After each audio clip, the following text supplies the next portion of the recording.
I know we already spent a lot of money, and I think we have to make a big splash on the trade market because that's kind of what every Yankees fan is waiting for at this point.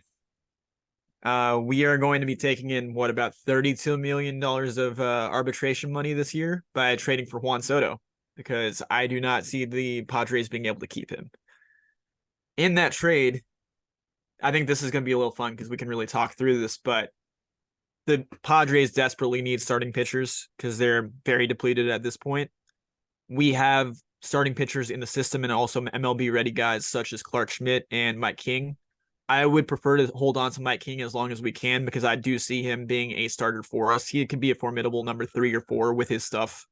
That being said, I would give them Clark Schmidt in a heartbeat because he did prove to at least be a reliable arm that can eat you innings. So I give them Clark Schmidt. I give them Chase Hampton, who is one of our top rated pitching prospects.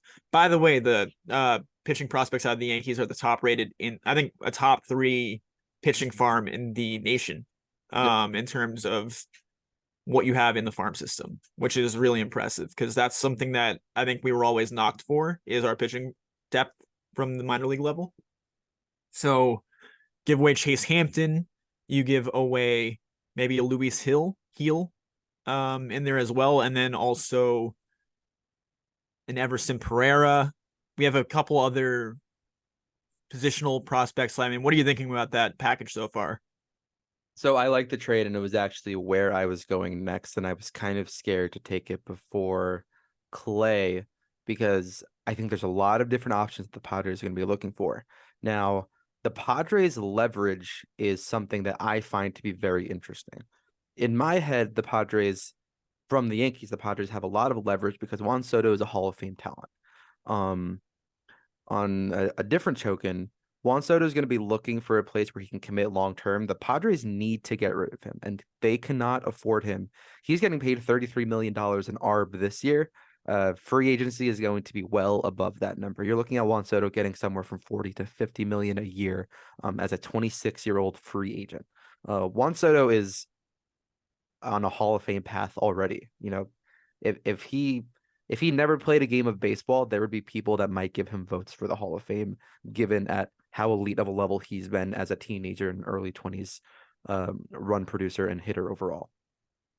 But everyone knows the Padres have to get rid of him, and it's only a 1-year deal. So I think you're looking at Clark Schmidt going back in return. I'm a bit pessimistic on some of the Yankees pro talent. If I'm the Padres, I'm not looking for an infielder. They have a plethora of infielders. I think you're looking at Everson Pereira, potentially and Esteban Florial. Um, if I'm the Padres, I'm asking for Spencer Jones.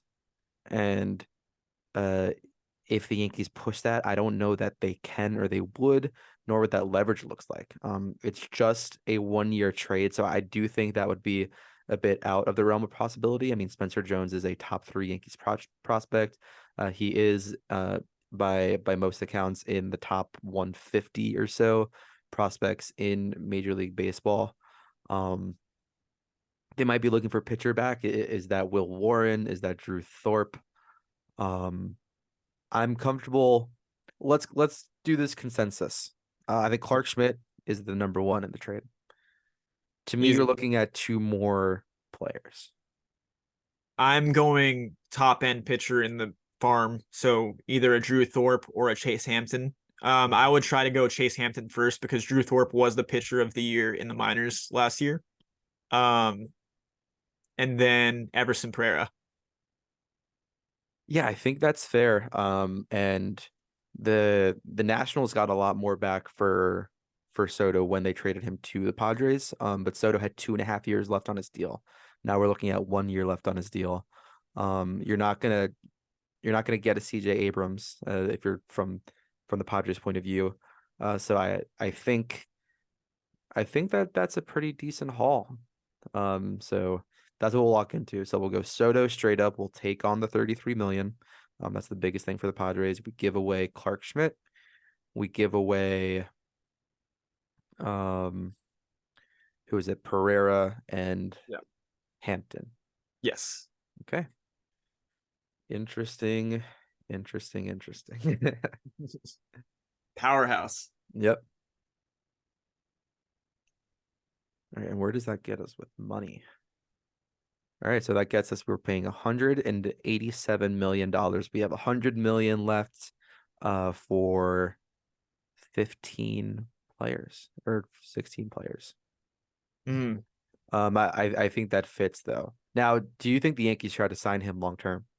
Yes. I mean, they're going. So here's the thing. The way that I see it is that you have a year window where you can at least negotiate with him and do everything in your power to persuade him to sign. He may not do it, but entice him how fun it will be to play in New York City for the rest of his career. How much glitz and glam he can get, how much prestige will come with that title of being a Yankee for life. Um, I don't. The way that I see it is that you can play keep away and keep him away from another AL East team or another rival that may try to trade for him this season or may try to get him in free agency.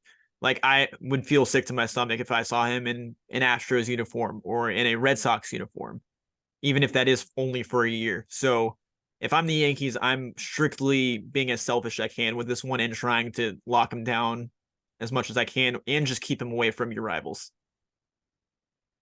Yeah, totally. Do you think the Yankees would try to entice them to take some of the money, and add in a prospect, or are the Padres kind of beyond that point? Like, I think the Padres might be willing to take the hit of a potential prospect they can get if someone eats all of their money. But that's how I feel. What do you think?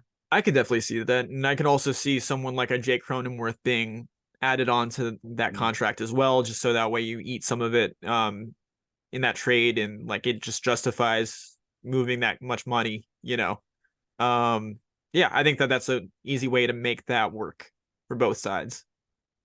And also it allows the Yankees to explore a certain trade for to move a certain middle infielder that's making about what 11 million this year. Ooh, that is very interesting. Yes. But you can we'll get to him later, but I know. that is some money that is due on the books. I feel like I need to do a boring move just to counteract all the exciting ones that I've made so far and then save some of the bullets for later on because there are still like plenty of roster construction that we need to get into. Yep. I'm going to trade away Kyle Higashioka for cash considerations. I Wow. think it's time to bite the bullet and accept the fact that he's not going to be a Yankee this upcoming season. There are so many catchers on the roster right now, and you need money in order to make some flexibility work. I could easily see them also because he is serviceable and can potentially start for any other team, getting a starting role and getting traded for a decent prospect because the Yankees have a knack for trading away guys that are close to the end of their arbitration and getting back decent return prospect capital wise. So I see that happening. I think that's a mutual great fit for both sides. And yeah, you mentioned it's a boring move, but it's something that we need, right? Where we're locked into giving him a few $1 million. And I think that gives the option of either Trevino or Rortvedt to supplement with Austin Wells, who we've already locked into. I think Higgy can be a solid starter or backup on a variety of teams throughout baseball. And yeah, I think his time is up. He's been with the Yankees for a very long time, but supplementing Higgy with Wells is not the balance that you need. I think you need a premier defensive catcher, though Higgy is awesome. He is well liked in the clubhouse. It's kind of an unfortunate move, but I think it's a natural part of making sure that the Yankees are progressing into this next era of Yankees baseball, despite how loved he was. Again, no, Higgy can run into some homers. He's a cult hero on Yankees Twitter, but you're talking about a guy who's generally a sub 200 batting average. And that's just not something that we want really from a catcher who's going to catch anywhere between 80 and 100 games unless they're giving elite defensive production, which he didn't do despite his great pitching management. Yeah. Yeah. I mean, I appreciate everything that Higgy has done for this team, but it's definitely time to part ways and allow the younger guys to get some run.